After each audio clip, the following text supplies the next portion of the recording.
이혼하겠습니다. 법원 복도에서 내가 그 말을 내뱉었을 때 남편의 얼굴이 새하얗게 질렸다. 35년. 우리가 함께한 세월이었다. 그 긴 시간 동안 나는 현숙한 아내였고 헌신적인 며느리였으며 자상한 어머니였다. 그런데 그날 나는 처음으로 나를 위해 살기로 결심했다. 여보, 당신 정말? 떨리는 목소리로 묻는 남편을 보며 나는 차갑게 웃었다. 35년을 거짓말 속에서 살았습니다. 이제 진실 속에서 살고 싶어요. 어떻게 이 지경까지 왔을까? 어떻게 사랑했던 사람이 이렇게 낯선 존재가 되었을까? 이야기는 6개월 전 그 평범했던 아침으로 거슬러 올라간다. 좋아요, 구독, 알림 설정 잊지 않았죠? 세월이 극장 지금 바로 시작합니다. 여보, 아침 차렸어요. 아침 6시. 나는 어김없이 부엌에 섰다. 된장찌개 끓이는 냄새가 집안을 가득 채웠다. 남편 준혁이가 거실에서 신문을 펼쳐 들고 있었다. 응, 고마워. 짧은 대답. 35년을 살면서 익숙해진 풍경이었다. 결혼 초반에는 서운했었다. 고맙다는 말 한마디에 더 많은 감정이 담기길 바랐었다. 하지만 이제는 그냥 그러려니 했다. 부부란 원래 이런 거라고, 오래 살면 다 이렇게 되는 거라고 스스로를 달랬다. 아빠, 저 출근합니다. 큰아들 민수가 허겁지겁 밥을 먹고 나갔다. 이제 35, 결혼도 했고 아이도 하나 낳았다. 작은 딸 수진이는 결혼을 앞두고 있었다. 곧 결혼식이 있을 예정이었다. 엄마, 이번 주말에 예식장 한 번 더 가봐야 할 것 같아요. 그래, 알았다. 엄마가 시간 맞춰 갈게. 전화를 끊고 나는 설거지를 시작했다. 손에 익은 일이었다. 그릇을 닦으면서 문득 이런 생각이 들었다. 내 인생에서 나를 위한 시간은 얼마나 되었을까? 결혼하고 아이 낳고 키우고 남편 뒷바라지하고 시부모님 모시고 그렇게 35년이 흘렀다. 이제 61살, 환갑을 넘긴 나이였다. 그날 오후였다. 남편의 휴대폰이 거실 소파에 놓여 있었다. 평소 같으면 그냥 지나쳤을 텐데 그날은 왜인지 화면에 불이 들어왔다. 준혁아, 오늘 저녁에. 메시지가 떴다가 사라졌다. 발신자 이름은 수연이었다. 나는 멈칫했다. 수연? 남편 회사 동료였나? 하지만 이상했다. 남편은 회사 사람들을 대부분 성으로 저장했다. 김 과장, 이 부장 이런 식으로. 왜 그래? 남편이 화장실에서 나오며 물었다. 아니. 휴대폰에 문자 왔길래. 아, 그래. 남편은 휴대폰을 집어들고는 잠깐 화면을 보더니 주머니에 넣었다. 표정이 미묘하게 굳어진 것 같았지만 나는 대수롭지 않게 여겼다. 그날 밤 남편은 평소보다 늦게 들어왔다. 회식이 있었어. 부장님 승진 축하 자리. 그랬구나. 피곤하지? 씻고 자. 하지만 뭔가 찝찝했다. 남편의 셔츠에서 낯선 향수 냄새가 났다. 아주 희미하게 하지만 분명히. 나는 35년 동안 남편의 냄새를 맡아왔다. 그의 땀 냄새도 그가 쓰는 비누 향도 다 알았다. 그런데 오늘은 달랐다. 여보, 향수 바꿨어? 응? 아니, 왜? 아니, 그냥 뭔가 다른 냄새가 나는 것 같아서. 회식 자리에서 누가 뿌린 거 묻었나 보지. 빨래 넣을게. 남편은 대수롭지 않게 웃으며 셔츠를 벗었다. 나는 그 웃음이 왜인지 낯설게 느껴졌다. 그 후로 일주일 동안 나는 자꾸만 이상한 것들을 발견했다. 남편이 휴대폰을 볼 때마다 화면을 내 쪽으로 돌리지 않았다. 전화가 오면 다른 방으로 가서 받았다. 저녁 약속이 부쩍 잦아졌다. 여보, 요즘 회식이 많네요? 응, 프로젝트 마무리 단계라서 곧 끝나. 하지만 한 달이 지나도 회식은 계속됐다. 나는 점점 불안해지기 시작했다. 어느 날 저녁 나는 남편의 옷을 정리하다가 주머니에서 영수증을 발견했다. 고급 레스토랑 영수증이었다. 2인분. 금액은 30만 원이 넘었다. 가슴이 철렁했다. 남편은 평소 나와 외식할 때 3만 원만 넘어도 비싸다고 했었다. 우리 나이에 뭘 그렇게 비싼 거 먹어. 집밥이 최고지. 그게 남편의 입버릇이었다. 그런데 30만 원짜리 식사를 여보, 나는 조심스럽게 물었다. 지난주에 회식 어디서 했어요? 그냥 회사 근처 고깃집. 거짓말이었다. 영수증의 날짜와 남편이 늦게 들어온 날이 일치했다. 그날 밤 나는 잠을 이룰 수 없었다. 옆에서 고르게 숨쉬는 남편을 보며 생각했다. 설마 그럴 리가 없겠지. 35년을 함께 산 사람인데, 두 아이의 아버지인데. 하지만 의심은 독초처럼 내 마음속에서 자라나기 시작했다. 언니, 요즘 왜 그래? 얼굴이 안 좋아. 동창 미경이가 걱정스러운 얼굴로 물었다. 우리는 고등학교 때부터 친구였다. 40년 넘게 알고 지낸 사이였다. 아니, 그냥 요즘 잠을 못 자서 그래. 무슨 일 있어? 나는 망설이다가 조심스럽게 입을 열었다. 미경아, 남편이 바람 피우는 것 같으면 어떻게 알 수 있을까? 미경이의 표정이 굳었다.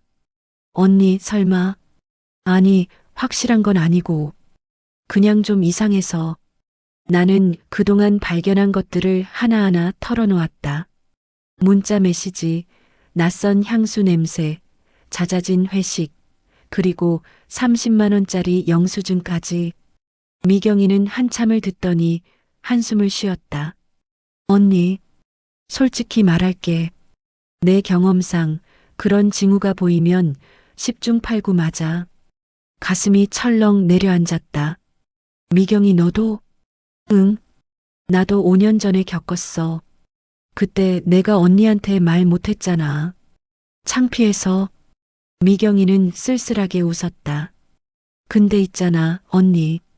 확실하게 알아야 해. 의심만 가지고는 아무것도 할 수 없어. 증거를 잡아야 해. 증거를. 응. 그래야 나중에 이혼하든 뭘 하든 할 수 있어. 그냥 의심만 가지고 있으면 언니만 미쳐. 미경이의 말이 옳았다. 나는 확실히 알아야 했다. 이 불안감 속에서 하루하루를 보낼 수는 없었다. 어떻게 해야 할까? 일단 남편 행적을 추적해봐. 그리고 필요하면 탐정도 쓸 수 있어. 탐정? 응. 요즘은 그런 전문가들 많아. 비용은 좀 들지만 확실한 증거를 잡아줘. 나는 고개를 끄덕였다. 가슴이 무거웠다. 이런 일을 하게 될 줄은 꿈에도 몰랐다. 다음 날 나는 인터넷을 검색했다. 부정조사, 탐정사무소. 화면에 수많은 업체들이 떴다. 60이 넘어서 이런 검색을 하게 될 줄이야. 손이 떨렸다. 전화번호를 눌렀다. 여보세요. 한국신용정보입니다. 저기, 남편 조사를 의뢰하고 싶어서요. 목소리가 떨렸다. 전화 너머 여자 직원은 침착한 목소리로 말했다. 네, 고객님. 일단 상담을 진행하겠습니다. 어떤 상황이신지 말씀해 주시겠어요? 나는 그동안의 일들을 설명했다. 직원은 조용히 듣더니 말했다. 고객님, 말씀하신 징후들은 일반적으로 외도가 의심되는 상황입니다. 2주 정도 조사하면 확실한 결과를 얻을 수 있을 것 같습니다. 비용은 얼마나 들까요? 2주 기본 패키지가 300만 원입니다. 사진과 영상 증거, 그리고 상세한 보고서를 제공해 드립니다. 300만 원. 적지 않은 돈이었다. 하지만 나는 알아야 했다. 알겠습니다. 진행해 주세요. 전화를 끊고 나는 한참을 멍하니 앉아 있었다. 정말 이렇게까지 해야 하나? 하지만 이미 돌아설 수 없었다. 조사가 시작됐다. 나는 평소처럼 생활했다. 아침 밥을 차리고 집안일을 하고 남편이 퇴근하면 저녁을 차렸다. 하지만 모든 게 가짜 같았다. 나는 연극을 하고 있는 것 같았다. 여보, 뭐 걱정 있어? 요즘 표정이 안 좋네. 남편이 물었다. 나는 억지로 웃었다. 아니, 그냥 수진이 결혼 준비하느라 좀 피곤해서. 그래, 너무 무리하지 마. 나이가 있는데. 그 말이 가슴에 와 박혔다. 그래, 나는 이제 60이 넘었다. 남편은 65. 우리는 인생의 황혼기에 접어들었다. 이 나이에 이런 일을 겪게 될 줄은 몰랐다. 밤마다 나는 남편 옆에 누워 생각했다. 옆에 누운 이 사람을 정말 아는 걸까? 35년을 함께 살았는데 이 사람의 속마음을 정말 알고 있는 걸까? 일주일이 지났다. 탐정사무소에서 중간 보고가 왔다. 고객님, 현재까지 조사 결과 남편분께서 특정 여성과 지속적으로 만남을 가지고 계신 것으로 확인됐습니다. 전화를 받는 순간 다리에 힘이 풀렸다. 나는 주저앉았다. 그게 확실한가요? 네, 사진도 확보했습니다. 일주일 동안 총 3번 만났고 그중 2번은 호텔에 함께 들어가는 것을 확인했습니다. 호텔. 그 단어가 귓전에서 맴돌았다. 계속 조사해 주세요. 나는 겨우 그 말만 하고 전화를 끊었다. 그리고 화장실로 달려가 토했다. 속이 뒤집혔다. 35년이 무너지는 소리가 들렸다. 이틀 후 탐정은 최종 보고서를 가지고 왔다. 나는 떨리는 손으로 봉투를 받았다. 고객님, 마음의 준비를 하시고 보시는 게 좋을 것 같습니다. 나는 천천히 봉투를 열었다. 사진들이 쏟아져 나왔다. 남편이 한 여자와 걷고 있었다. 손을 잡고 웃으면서 그리고 입을 맞추고 있었다. 여자는 젊었다. 아마 30대 중반쯤 되어 보였다. 예뻤다. 나보다 훨씬 젊고 훨씬 예뻤다. 다음 사진. 호텔 로비에 함께 들어가는 모습. 그 다음 사진. 호텔에서 나오는 모습. 남편의 얼굴에는 행복한 미소가 가득했다. 나는 사진을 보면서 울지 않았다. 울 수가 없었다. 너무 충격적이어서 눈물도 나오지 않았다. 이 여자는 누구인가요? 탐정이 조심스럽게 말했다. 조사 결과 남편분 회사 후배로 확인됐습니다. 올해 36살이고 미혼입니다. 얼마나 오래된 관계인가요? 정확한 시점은 알 수 없지만 주변 증언을 종합하면 최소 2년 이상으로 추정됩니다. 2년. 최소 2년. 나는 가만히 사진을 내려다봤다. 2년 전 그때 나는 뭘 했었지? 아, 그때 시어머님이 편찮으셔서 병원에 입원하셨었다. 나는 한 달 동안 병원과 집을 오가며 간병을 했었다. 남편은 그때 일이 바빠서 자주 못 간다고 했었다. 일이 바빴던 게 아니었구나. 다른 여자를 만나느라 바빴던 거였구나. 그리고 고객님, 탐정이 더 조심스러운 목소리로 말했다. 한 가지 더 말씀드려야 할 게 있습니다. 뭔데요? 그 여성이 임신을 한 것 같습니다. 세상이 멈췄다.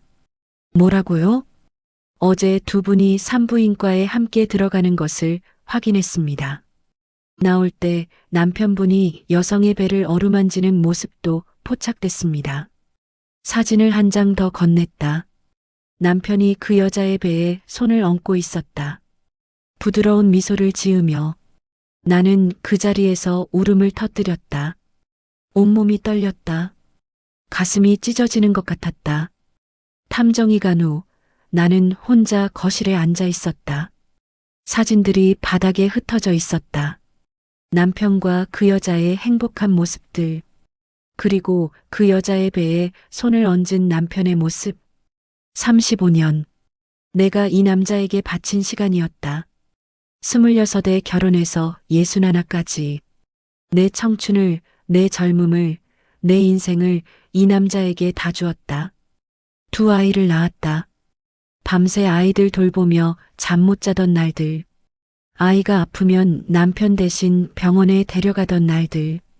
시부모님 제사에 음식 준비하느라 손에 칼자국이 나던 날들. 그 모든 시간 동안 나는 좋은 아내가 되려고 노력했다. 남편이 원하는 대로, 시댁이 원하는 대로, 아이들이 원하는 대로 살았다. 그런데 남편은 다른 여자를 만났다. 나보다 25살이나 어린 여자를. 그리고 그 여자는 임신을 했다. 웃음이 나왔다. 비참한 웃음이었다. 문득 거울을 봤다. 거기에 비친 내 모습은 늙은 여자였다. 주름진 얼굴, 희끗희끗한 머리카락, 처진 몸. 나는 언제 이렇게 늙었을까?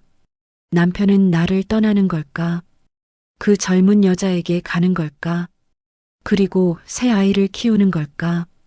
나는 무엇이 되는 걸까? 35년을 바쳤는데 결국 버려지는 늙은 여자가 되는 걸까? 그날 밤 남편은 늦게 들어왔다. 여보, 다녀왔어. 평소처럼 밝은 목소리였다. 나는 소파에서 남편을 바라봤다. 남편은 내 표정을 보고 눈치챘을까? 아니, 전혀 모르는 것 같았다. 왜 그래?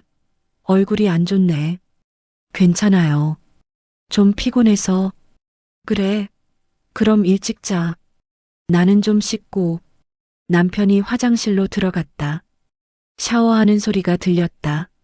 나는 흩어진 사진들을 주워 봉투에 넣었다. 이제 어떻게 해야 할까? 아무것도 모르는 척 계속 살아야 할까? 아니면 나는 결심했다. 더 이상 가만히 있을 수 없었다. 나도 진실을 알 권리가 있었다. 그리고 내 인생을 되찾을 권리가 있었다. 그날 밤 나는 잠들지 못하고 과거를 되돌아봤다. 우리는 어떻게 만났었지? 35년 전, 그때 나는 26이었다. 친구 소개로 만난 선이었다. 준혁이는 당시 31살로 중견 기업에 다니는 성실한 직장인이었다. 처음 뵙겠습니다. 첫 만남에서 준혁이는 조금 어색해했다. 나도 긴장했었다. 하지만 이야기를 나누면서 그가 괜찮은 사람이라는 걸 알게 됐다. 저는 평범한 가정을 꾸리고 싶어요. 행복한 가정이요. 그의 말이 마음에 들었다. 나도 그런 가정을 원했었으니까. 우리는 석 달을 만나고 결혼했다. 결혼식은 소박했다. 작은 예식장에서 가족들과 친구들만 초대했다. 신우는 행복했다. 작은 전셋집이었지만 우리는 행복했다. 주말마다 손잡고 산책을 나갔다. 함께 장을 보고 함께 요리를 했다. 여보, 고마워. 나랑 결혼해줘서. 준혁이가 그렇게 말했었다. 나는 그의 손을 꼭 잡았었다. 나도 고마워요. 당신을 만나서. 그날 밤 나는 잠들지 못하고 과거를 되돌아봤다. 우리는 어떻게 만났었지? 35년 전, 그때 나는 26이었다. 친구 소개로 만난 선이었다. 준혁이는 당시 31살로 중견 기업에 다니는 성실한 직장인이었다. 처음 뵙겠습니다. 첫 만남에서 준혁이는 조금 어색해했다. 나도 긴장했었다. 하지만 이야기를 나누면서 그가 괜찮은 사람이라는 걸 알게 됐다. 저는 평범한 가정을 꾸리고 싶어요. 행복한 가정이요. 그의 말이 마음에 들었다. 나도 그런 가정을 원했었으니까. 우리는 석 달을 만나고 결혼했다. 결혼식은 소박했다. 작은 예식장에서 가족들과 친구들만 초대했다. 신우는 행복했다. 작은 전셋집이었지만 우리는 행복했다. 주말마다 손잡고 산책을 나갔다. 함께 장을 보고 함께 요리를 했다. 여보, 고마워. 나랑 결혼해줘서. 준혁이가 그렇게 말했었다. 나는 그의 손을 꼭 잡았었다. 나도 고마워요. 당신을 만나서. 하지만 시간이 지나면서 무언가 변하기 시작했다. 첫 아이 민수를 임신했을 때였다. 입덧이 심했다. 하루 종일 토하고 아무것도 먹을 수 없었다. 준혁이는 처음에는 걱정하며 등을 쓸어주었다. 하지만 한 달, 두 달이 지나자 짜증을 내기 시작했다. 여보, 밥은 해야지. 내가 굶으라고. 미안해요. 너무 속이 안 좋아서. 임신한 사람이 너뿐이야? 다들 일하면서 애 낳잖아. 그 말이 상처가 됐다. 하지만 나는 참았다. 남편이 일하느라 힘들다는 걸 알았으니까. 민수를 낳고 나서는 더 힘들었다. 아이는 밤낮을 가리지 않고 울었다. 나는 잠을 제대로 잘 수가 없었다. 그런데 준혁이는 아이가 울면 다른 방으로 가버렸다. 내일 회사 가야 해. 자다 깨면 일을 어떻게 해. 그렇게 나 혼자 아이를 돌봤다. 온몸이 비틀거렸다. 어지러워서 쓰러질 것 같았다. 하지만 아무도 도와주지 않았다. 시어머니는 매일 전화를 했다. 애가 우는 건 내가 제대로 못 돌봐서 그래. 애 엄마가 예민하면 애도 예민해져. 아이가 조금만 아파도 내 탓이었다. 내가 못 돌봐서, 내가 조심하지 않아서, 내가 음식을 잘못 먹어서. 둘째 수진이를 낳고 나서는 더 힘들었다. 두 아이를 키우느라 나는 나 자신을 완전히 잃어버렸다. 거울을 볼 시간도 없었다. 화장할 여유도 없었다. 매일 똑같은 추리닝에 머리는 질끈 묶고 그렇게 살았다. 준혁이는 점점 늦게 들어오기 시작했다. 회식이 잦아졌다.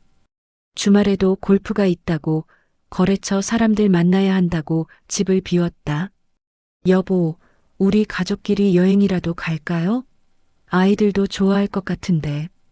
지금 무슨 여유로 여행을 가. 애들 키우는 것도 빠듯한데. 그렇게 거절당했다. 한 번, 두 번, 세 번. 나는 점점 아무 말도 하지 않게 됐다. 그때 어머니가 돌아가셨다. 나는 장례식장에서 통곡했다. 어머니는 내 유일한 편이었다. 엄마. 어머니는 돌아가시기 전에 내 손을 잡았었다. 우리 딸, 고생이 많았지. 엄마가 미안하다. 무슨 말씀이세요, 엄마? 딸아, 엄마가 하나 당부할게. 내 인생을 너무 남한테 다 주지 마. 너도 소중한 사람이야. 알겠니? 나는 그 말의 의미를 그때는 몰랐다. 하지만 지금 이 순간 깨달았다. 어머니는 알고 계셨던 거다. 내가 나를 잃어가고 있다는 걸. 어머니는 유산을 남기셨다. 많지는 않았지만 평생 모은 돈이었다. 1억 원. 그리고 편지 한 통. 우리 딸에게. 이 돈은 내가 힘들 때 쓰렴. 남편한테 말하지 말고 내 이름으로 된 통장에 넣어두렴. 언젠가 내가 혼자 서야 할 때가 올 거야. 그때 이 돈이 힘이 될 거다. 엄마가 항상 널 지켜볼게. 사랑한다, 내 딸아. 나는 어머니의 편지를 읽으며 울었다. 어머니는 다 알고 계셨구나. 내가 얼마나 힘든지, 내가 얼마나 외로운지. 나는 어머니 말씀대로 그 돈을 내 이름으로 된 통장에 넣어두었다. 준혁이에게는 말하지 않았다. 그리고 까맣게 잊고 있었다. 지금 이 순간까지 문득 깨달았다. 어머니가 남긴 그 돈이 있었다. 그리고 그 돈은 이제 3억이 넘게 불어나 있었다. 적금과 펀드에 나눠 넣어두었기 때문이다. 나는 혼자가 아니었다. 어머니가 내게 준 힘이 있었다. 그리고 무엇보다 나에게는 아직 인생이 남아 있었다. 61. 요즘 시대의 61는 아직 젊은 나이였다. 건강하다면 20년, 30년은 더 살 수 있는 나이였다. 남은 인생을 이렇게 비참하게 살 수는 없었다. 나는 결심했다. 싸우기로. 내 인생을 되찾기로. 다음 날 아침 나는 평소처럼 일어나 아침을 차렸다. 하지만 마음은 평소와 달랐다. 이제 나는 알고 있었다. 진실을. 그리고 내가 해야 할 일을. 여보, 아침 먹어요. 준혁이가 식탁에 앉았다. 나는 그의 맞은편에 앉았다. 사진 봉투를 테이블 위에 올려놓았다. 이게 뭐야? 열어보세요. 준혁이는 이상한 표정으로 봉투를 열었다. 그리고 사진을 보는 순간 얼굴이 하얗게 질렸다. 이게 당신이 만나는 여자죠. 회사 후배. 올해 36살. 그리고 지금 임신 중이라고 들었어요. 준혁이의 손이 떨렸다. 사진들이 바닥에 떨어졌다. 여보, 이건 변명은 필요 없어요. 2년. 최소 2년 동안 저를 속였죠. 제가 시어머니 간병하는 동안 당신은 그 여자를 만났어요. 나는 차분했다. 목소리는 떨리지 않았다. 오히려 준혁이가 더 당황하고 있었다. 여보, 잘못했어. 나도 어쩌다 보니 2년을 만났나요? 어쩌다 보니 아이까지 생겼나요? 준혁이는 대답하지 못했다. 그저 고개를 숙이고 있을 뿐이었다. 당신에게 묻고 싶어요. 왜 그랬어요? 제가 뭘 잘못했나요? 아니, 잘못한 건 없어. 그냥 뭐요? 그냥 제가 늙어서요? 그냥 제가 시들해서요? 준혁이는 대답하지 못했다. 침묵이 흘렀다. 알았어요. 이혼하죠. 뭐? 준혁이가 깜짝 놀라 나를 봤다. 이혼하자고요. 우리 더 이상 함께 살 이유가 없잖아요. 여보, 진정해. 우리 애들도 있고, 애들은 다 컸어요. 민수는 결혼했고, 수진이도 곧 결혼해요. 더 이상 애들 핑계 대지 마세요. 그래도 35년을 함께 산 사이인데, 나는 쓸쓸하게 웃었다. 35년이 뭐가 중요해요? 당신한테 35년은 아무 의미도 없었잖아요. 준혁이는 며칠 동안 나를 설득하려 했다. 여보, 내가 잘못했어. 그 여자랑 헤어질게. 다시 시작하자. 싫어요. 제발. 이혼은 안 돼. 내 체면이 어떻게 돼? 체면. 결국 그것뿐이었다. 나에 대한 사랑도 미안함도 아니었다. 그저 자기 체면이 깎일까봐 두려운 것뿐이었다. 당신 체면은 중요하고 제 인생은 안 중요한가요? 그게 아니라, 됐어요. 변호사 선임했어요. 조만간 조정 신청 들어갈 거예요. 준혁이의 얼굴이 굳었다. 그리고 그제야 본색을 드러냈다. 좋아. 이혼하자고? 그럼 너 한 푼도 못 받아. 재산은 다 내 명이야. 알아요. 그래도 법적으로 절반은 제 거예요. 절반? 웃기지 마. 그 돈 다 내가 번 거야. 너는 집에서 밥이나 하고 있었잖아. 그 말에 화가 치밀었다. 제가 집에서 밥만 했다고요? 35년 동안 당신 뒷바라지하고 애들 키우고 시부모님 모시고 그게 다 공짜였나요? 법적으로는 내가 번 돈이야. 너 명의 재산이 뭐가 있어? 나는 조용히 말했다. 3억 있어요. 준혁이가 멈칫했다. 뭐? 제 어머니 유산이요. 당신 몰래 모아둔 거 있어요. 3억? 준혁이의 표정이 일그러졌다. 그걸 왜 나한테 말 안 했어? 말할 의무가 있나요? 제 어머니가 저한테 준 건데. 그날 밤부터 준혁이의 태도가 완전히 바뀌었다. 그는 이제 나를 적으로 대했다. 그리고 며칠 후 나는 더 충격적인 사실을 알게 됐다. 변호사를 통해 재산 조회를 했는데 우리 집 전세금이 사라져 있었다. 3억짜리 전세금이. 이게 무슨 일이에요? 변호사가 심각한 표정으로 말했다. 남편분이 한 달 전에 전세금을 빼서 다른 곳에 쓴 것 같습니다. 정확히 어디에 쓴 건지 추가 조사가 필요합니다. 나는 곧바로 준혁이를 추궁했다. 전세금 어디 갔어요? 말해요. 3억이 어디 갔냐고요. 준혁이는 한참을 망설이다 말했다. 수연이 빚 갚아줬어. 뭐? 수연이가 카드 빚이 있었어. 그리고 전세 구하는데 보증금이 필요했어. 믿을 수가 없었다. 우리 집 전세금을, 우리가 살 집 보증금을 그 여자에게 줬다고? 미쳤어요? 우리는 어떡하고. 걱정 마. 다시 구하면 돼. 다시 구하면 돼? 당신 미쳤어요. 나는 그제야 깨달았다. 이 사람은 이미 나를 떠났다는 걸. 마음뿐만 아니라 재산까지 다른 여자에게 넘겼다는 걸. 나는 아이들을 불렀다. 민수와 수진이를 식당에서 만났다. 엄마, 무슨 일 있어요? 갑자기 왜 불러요? 너희 아빠랑 이혼하려고 해. 두 아이는 믿을 수 없다는 표정으로 나를 봤다. 엄마, 무슨 소리예요? 왜 갑자기? 나는 모든 것을 털어놓았다. 아버지의 외도, 그 여자의 임신, 그리고 사라진 전세금까지. 민수는 주먹을 불끈 쥐었다. 아버지가 정말 그랬어요? 응.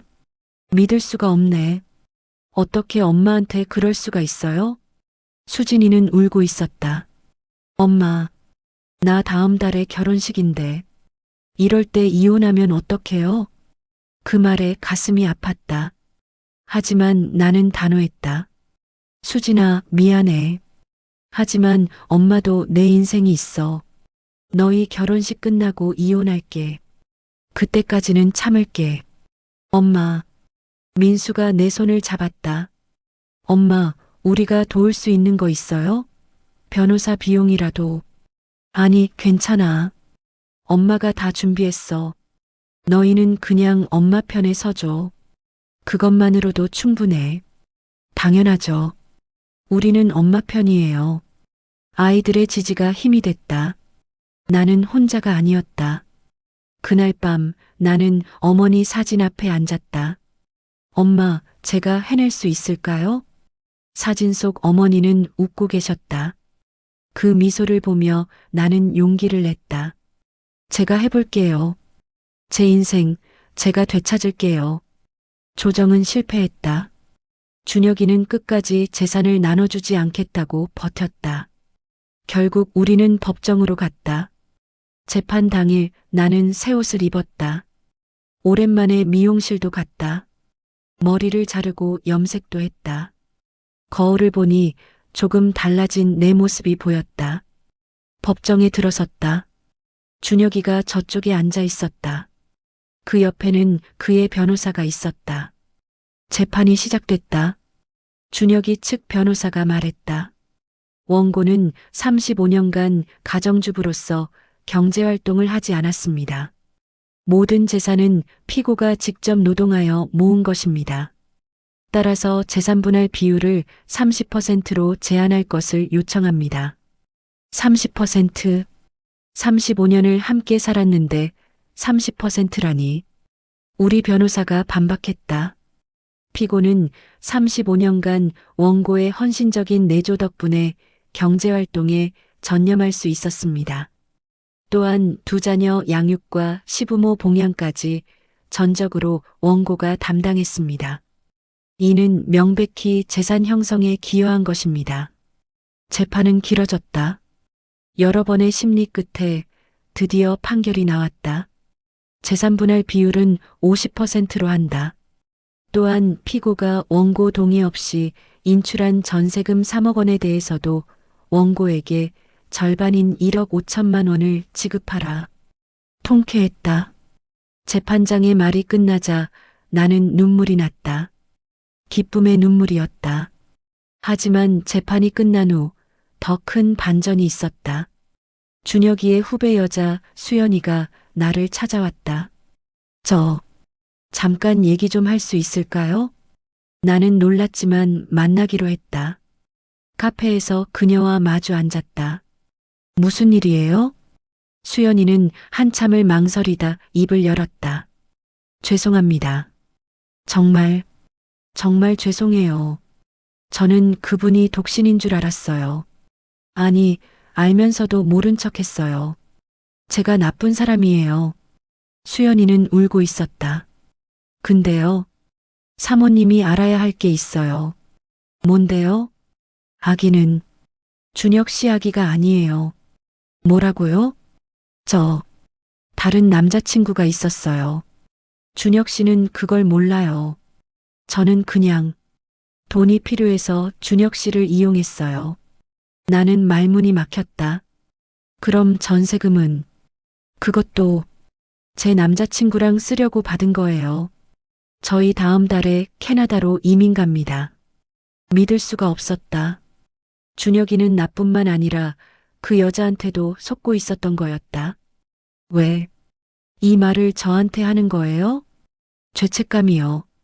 그리고 제가 당한 일을 사모님은 알아야 할 것 같아서요. 당한 일? 수연이는 휴대폰을 꺼내 보여줬다. 거기에는 준혁이와 다른 여자들의 사진이 있었다. 준혁 씨, 저 말고도 여러 여자를 만났어요. 회사에서도 유명해요. 바람둥이로 세상이 무너지는 것 같았다. 아니, 이미 무너진 세상이 더 철저하게 부서지는 느낌이었다. 증거 자료 다 드릴게요. 재판에 쓰세요. 수연이는 USB를 내밀었다. 정말 죄송합니다. 최후의 일격 7,600, 8,000. 나는 그 USB를 변호사에게 넘겼다. 변호사는 내용을 확인하고는 놀란 표정을 지었다. 이건 완전히 게임 체인저입니다. 재심을 청구할 수 있어요. 재심이요? 네. 이 증거들이 있으면 위자료를 받을 수 있습니다. 그리고 재산분할 비율도 더 높일 수 있어요. 우리는 재심을 청구했다. 그리고 법정에서 모든 증거를 제출했다. 준혁이의 얼굴이 점점 하얗게 변해갔다. 그는 자기가 속았다는 것도 모른 채 이제 모든 게 드러나고 있었다. 피고는 혼인 기간 중 지속적으로 부정행위를 저질렀으며 이는 혼인 파탄의 전적인 책임이 피고에게 있음을 명백히 합니다. 재판장의 말이 이어졌다. 따라서 재산분할 비율을 60%로 상향 조정하며 위자료 1억 원을 원고에게 지급하라. 통쾌했다. 완벽한 승리였다. 재판이 끝나고 법원을 나서는데 준혁이가 나를 붙잡았다. 여보, 아니, 정말 이러려고? 당신은 이제 남이에요. 붙잡지 마세요. 나 어떡하라고. 수연이는 날 속였고 집도 없어지고 그건 당신 문제예요. 당신이 선택한 결과잖아요. 제발 다시 한 번만. 나는 준혁이의 손을 뿌리쳤다. 안 돼요. 나는 이제 내 인생을 살 거예요. 당신 없이. 법원 계단을 내려가며 나는 처음으로 자유를 느꼈다. 35년의 굴레에서 벗어난 자유. 거짓말과 배신에서 벗어난 자유. 가슴 속에서 무언가 터지는 것 같았다. 웃음이 나왔다. 시원한 웃음이었다. 이혼이 확정된 후 나는 새로운 삶을 시작했다. 재산 분할로 받은 돈과 어머니의 유산, 그리고 위자료까지. 나에게는 5억이 넘는 돈이 생겼다.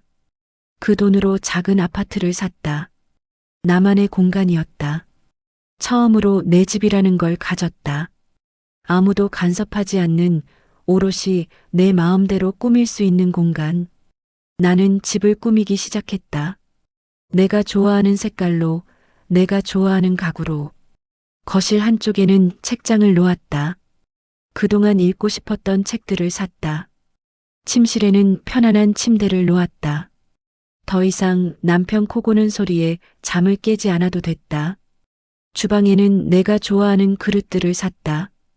이제는 내가 먹고 싶은 것만 해 먹으면 됐다. 엄마, 집 진짜 예쁘다. 엄마 취향이 이랬어? 수진이가 놀란 표정으로 말했다. 응, 엄마도 처음 알았어. 그동안은 내 취향을 생각해 본 적이 없었거든. 엄마 정말 달라 보여요. 더 젊어 보이고. 실제로 나는 달라졌다. 머리를 짧게 자르고 새로운 옷들을 샀다. 그동안 입지 않았던 밝은색 옷도 입어봤다. 거울을 보면 내가 낯설었다. 하지만 나쁘지 않았다. 아니, 좋았다. 나는 평생 하고 싶었던 일을 시작했다. 요리 학원에 등록했다. 그동안 집에서만 요리했지만 제대로 배워보고 싶었다. 오늘은 프랑스 가정식을 만들어 볼 거예요. 선생님의 말에 따라 요리를 했다. 손끝에서 새로운 음식이 탄생했다. 이렇게 즐거운 요리는 처음이었다. 누군가를 위해서가 아니라 내가 좋아서 하는 요리. 그 차이가 이렇게 큰지 몰랐다. 학원에서 새로운 친구들도 사귀었다. 나처럼 황혼 이혼을 한 사람들도 있었고 자녀들이 다 커서 이제 자기 인생을 찾는 사람들도 있었다. 우리 다음 주에 같이 여행 갈까요? 제주도 어때요? 좋아요. 나는 친구들과 처음으로 여행을 떠났다. 남편 없이, 아이들 없이, 오롯이 나를 위한 여행. 제주도 바다를 보며 나는 울었다. 행복해서 우는 건지, 슬퍼서 우는 건지 알 수 없었다. 아마 둘 다였을 것이다. 언니, 괜찮아요? 응, 괜찮아. 그냥, 너무 좋아서 울었어. 정말 그랬다. 이렇게 자유로운 기분은 처음이었다. 61의 나이에 나는 처음으로 내 인생을 살기 시작했다. 가끔 민수를 통해 준혁이 소식을 들었다. 아버지, 요즘 많이 힘들어 하시는 것 같아요. 그래. 회사에서도 소문이 다 퍼졌대요. 결국 명예퇴직하셨대요. 준혁이는 모든 것을 잃었다. 가족도 재산도 직장도 명예도. 수연이는 약속대로 캐나다로 떠났다. 준혁이는 그제야 자기가 속았다는 걸 알았지만 이미 늦었다. 엄마, 아버지가 엄마 만나고 싶다고 하시는데 안 돼. 나는 단호하게 말했다. 나는 이제 그 사람과 아무 상관없어. 앞으로도 없을 거야. 엄마 마음이 조금이라도 없어. 나는 이제 나를 위해 살 거야. 그 사람을 위해 내 시간을 쓰지 않을 거야. 민수는 고개를 끄덕였다. 알겠어요, 엄마.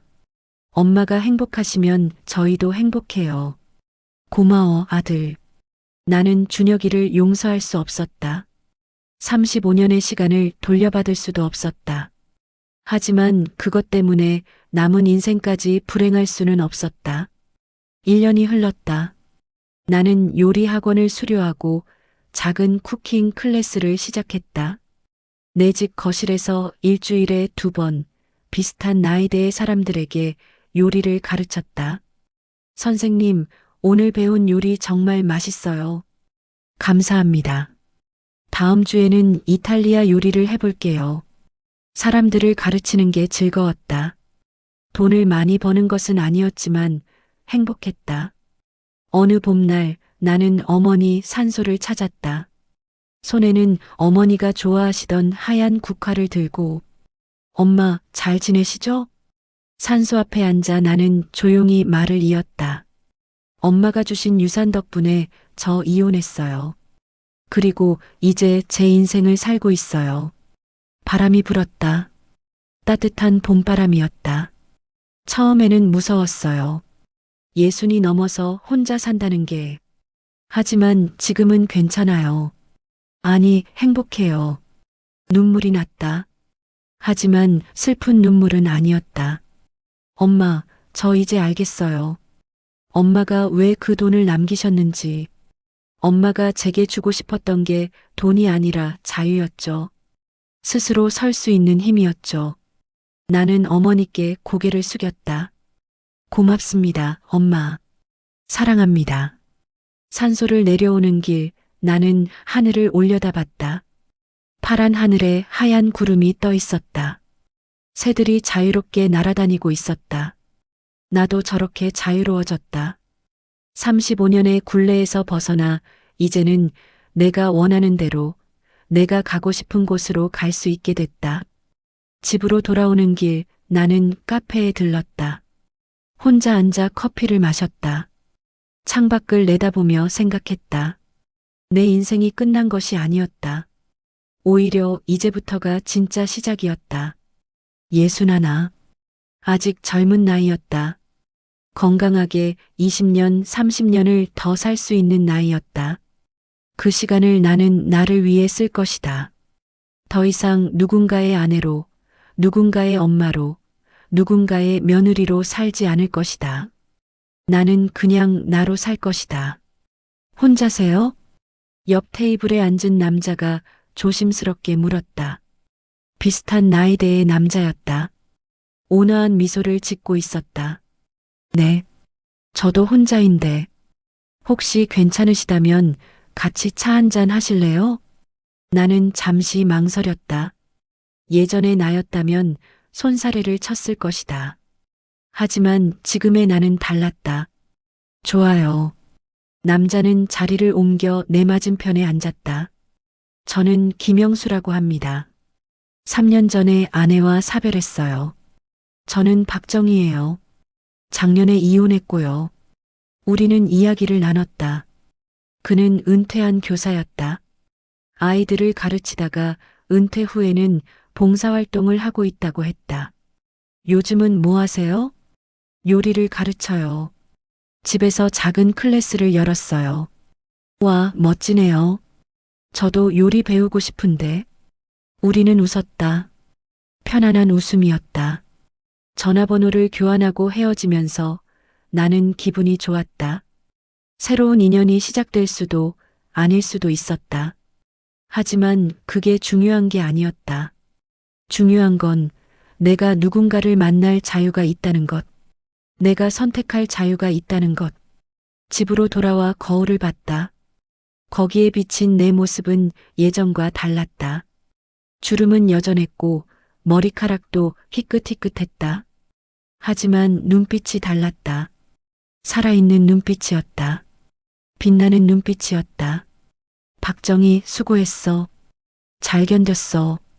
나는 거울 속 내 자신에게 말했다. 이제부터는 내가 주인공이야. 내 인생의 주인공. 창밖으로 석양이 지고 있었다. 붉은 노을이 하늘을 물들이고 있었다. 아름다웠다. 황혼. 인생의 황혼기라고들 했다. 하지만 황혼은 끝이 아니었다. 황혼은 하루 중 가장 아름다운 순간이었다.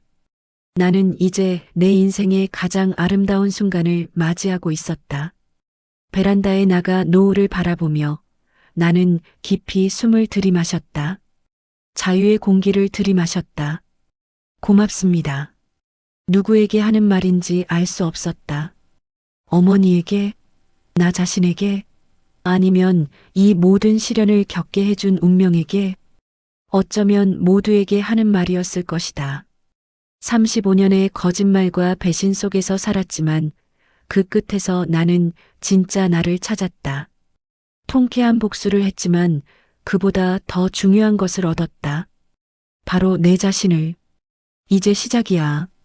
노을을 보며 나는 속삭였다. 박정희의 인생, 이제 시작이야. 멀리서 새들이 날아가고 있었다. 자유롭게, 거침없이. 나도 저렇게 날고 싶었다. 그리고 이제는 날 수 있었다. 더 이상 아무것도 나를 붙잡지 못했으니까. 이 이야기는 한 여성의 배신과 복수, 그리고 재탄생의 이야기입니다. 하지만 더 중요한 것은 이것이 나를 찾아가는 이야기라는 점입니다. 50대, 60대, 70대. 우리는 나이가 많다는 이유로 포기하곤 합니다. 이제 늦었어. 나이가 있는데 뭘 이제 와서 뭐. 하지만 절대 늦지 않았습니다. 당신의 인생은 당신의 것입니다. 누구를 위해 사는 인생이 아닙니다. 당신이 주인공입니다. 배우자에게 배신당했다면 슬퍼하고 울어도 됩니다. 하지만 그것 때문에 당신의 인생까지 버리지는 마세요. 당신에게는 아직 시간이 있습니다. 당신을 위해 쓸 시간이 있습니다. 이혼이 끝이 아닙니다. 오히려 새로운 시작일 수 있습니다. 당신이 원한다면 60에도 70에도 새로운 인생을 시작할 수 있습니다. 용기를 내세요. 당신의 인생을 되찾으세요. 당신은 그럴 자격이 있습니다. 당신은 행복할 자격이 있습니다. 지금 이 순간부터 당신의 인생을 살아가세요. 당신이 주인공인 인생을 말입니다. 이제부터는 내가 주인공이다. 35년을 한 사람을 위해 살았던 정희 씨는 이제 자신을 위해 살기 시작했습니다. 당신은 어떠신가요? 당신의 인생에서 당신을 위한 시간은 얼마나 되나요? 너무 늦었다고 생각하지 마세요. 지금이 바로 시작할 때입니다. 당신의 인생, 당신이 살아가세요. 응원합니다.